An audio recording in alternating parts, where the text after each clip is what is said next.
By now, we have all heard of Zohran Mamdani, the newly elected Democrat socialist who ran on a bold promise to tax the rich, lift the working class.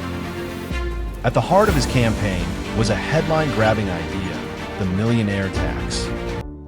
What if I told you one city's tax policy could influence where trillions of dollars are invested? This isn't just another political debate, it's a warning from the world's largest asset manager. While Larry Fink, CEO of BlackRock, says he is worried about New York, global investors listen.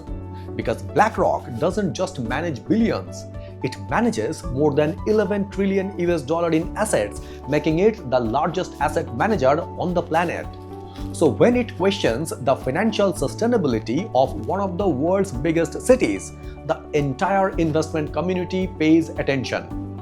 Hi, this is Indranil and welcome to the Spotlight Media and Technology, where we decode global business, ESG, public policy, and capital markets through facts, not headlines.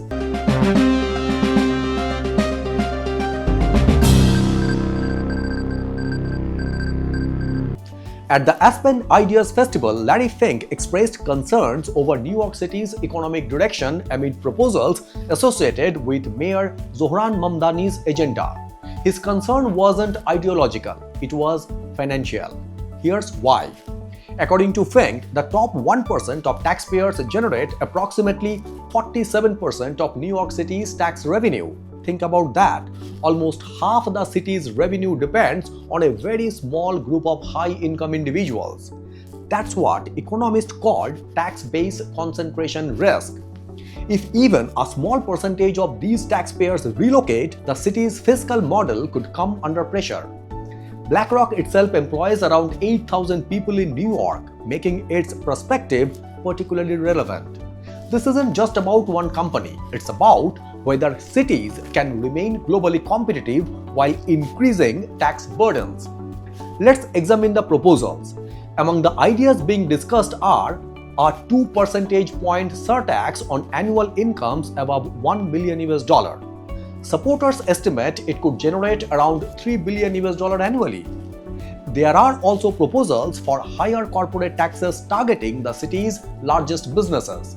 These measures are intended to help financial investments in housing, public services, infrastructure, education, and broader social programs. Supporters argue that higher income earners and profitable corporations have greater capacity to contribute towards reducing inequality and strengthening public services.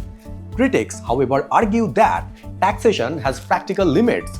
If tax increases significantly change where businesses invest or where high-income residents choose to live, expected revenue may not fully materialize. This debate isn't unique in New York. It's taking place across many advanced economies. Institutional investors don't evaluate only company earnings, they also evaluate governments. They examine questions such as, is fiscal policy predictable? How resilient is the tax base? Will business continue investing? Can cities attract talent?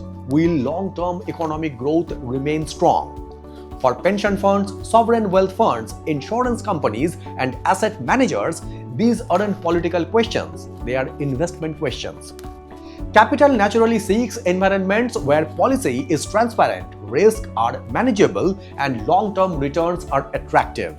If uncertainty rises, investors adjust their allocation models accordingly. That's why comments from leaders like Larry Fink attract worldwide attention.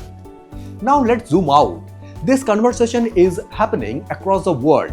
Several countries and cities are exploring higher tax on wealth, corporate profits, and high-income earners to finance expanding public spending. At the same time, businesses have become increasingly mobile. Technology allows companies to relocate operations more easily than ever before. Highly skilled professionals also have greater geographic flexibility. Governments therefore face a difficult balancing act. They must generate sufficient revenue to invest in infrastructure, healthcare, education, climate resilience, and social welfare. But they must also remain attractive destinations for investments and entrepreneurship. This balance will become one of the defining economic challenges of the coming decades. For countries like India, the UAE, Saudi Arabia, Singapore, and other emerging investment hubs, the lesson is significant. Global investors increasingly evaluate not just market size, but policy stability, governance equality, regulatory concerns, and long-term competitiveness. From the Spotlight Media and Technologies ESG perspective, this is fundamentally a story about governance. ESG is often associated with climate change, but governance is equally important.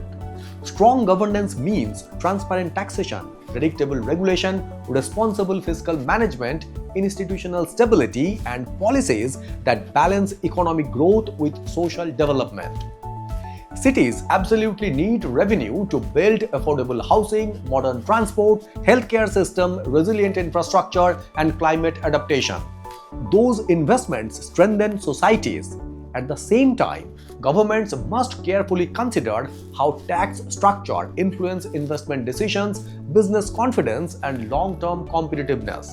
The objective shouldn't be lowest taxes, nor should it be the highest taxes. It should be smart, predictable, and sustainable public policy that attract capital while funding inclusive growth. Because in today's interconnected world, capital doesn't simply follow opportunity. It follows trust. And trust has become one of the most valuable assets in the global economy. The debate between Larry Fink and New York's political leadership isn't just about one city. It's a preview of the choice governments around the world will increasingly face. How do you fund social progress without discouraging investment? How do you reduce inequality while remaining globally competitive? And how do you build an economy that is both resilient and inclusive? These are not just political questions, they are ESG questions, and they will shape the future of global capital for decades to come. If you found this analysis valuable, subscribe to the Spotlight Beyond Profession for fact-based insights on global business, ESG, public policy, geopolitics, and technology. If you are navigating ESG, governance, investment strategy, or public policy at your organization, we help companies with ESG strategy and communication. Link in the description. Until next time, stay informed, stay responsible, and keep looking beyond the headlines. Thank you very much for watching and signing it off.